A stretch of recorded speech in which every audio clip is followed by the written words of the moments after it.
आनंद marriage act नाफिज हो गया है।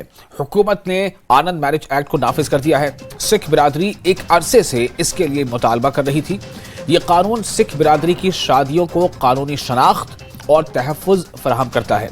सिख जोड़ों को उनके मजहबी रसूम और रिवाज के मुताबिक शादियां करने की इजाजत देता है।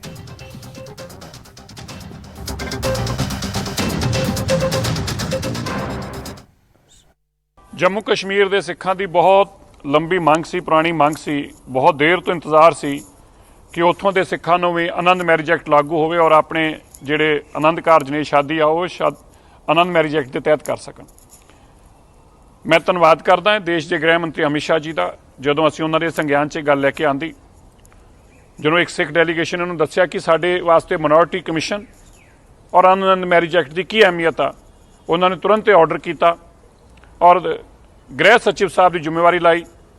भल्ला साहब ने इसनूं फॉलोअप करके उत्थों के लैफ्टिनेंट गवर्नर साहब मनोज सिन्हा जी नूं ये जानकारी दी और मैं धन्नवाद करना चाहुंदा मनोज सिन्हा जी का भी, जिन्होंने तुरंत इस ते एक्शन लिया और रूल्स फ्रेम करके कल तो जम्मू कश्मीर के अंदर आनंद मैरिज एक्ट लागू हो गया। मैं दसना चाहुंदा है जम्मू कश्मीर के सिखां नूं हुण तुसीं जो अपनी शादी अपने आनंद कार रजिस्टर कराओगे, तुहानूं हिंदू मैरिज एक्ट के तहत नहीं रजिस्टर करने होणगे, तुहाडा अपना मैरिज एक्ट होगा जिहदे तहत तुसीं कर सकदे जे।